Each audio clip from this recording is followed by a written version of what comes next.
প্রাচীন বাংলার ইতিহাসে পাল বংশ খুবই গুরুত্বপূর্ণ। পাল বংশ 400 বছর বাংলাকে শাসন করেছে। যারা দীর্ঘদিন যাবৎ বাংলাকে শাসন করার জন্য তারা ইতিহাসে একটা জায়গা দখল করে নিয়েছে। আমরা জানবো আজকে পাল বংশের মৌলিক পরিচয় বা মৌলিক তথ্যগুলো।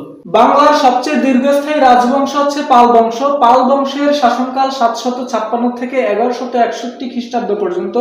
পাল বংশের প্রতিষ্ঠাতা হচ্ছেন গোপাল। গোপালের শাসনকাল 756 থেকে 781 খ্রিস্টাব্দ পর্যন্ত। পাল বংশের শ্রেষ্ঠ রাজা হচ্ছেন ধর্মপাল। ধর্মপালের শাসনকাল 781 থেকে 821 খ্রিস্টাব্দ পর্যন্ত। সোমপুর ও বিক্রমশিলা বিহার প্রতিষ্ঠা করেন ধর্মপাল। ধর্মপালের দ্বিতীয় উপাধি ছিল বিক্রমশীল। পাল বংশের ধর্ম ছিল বৌদ্ধ।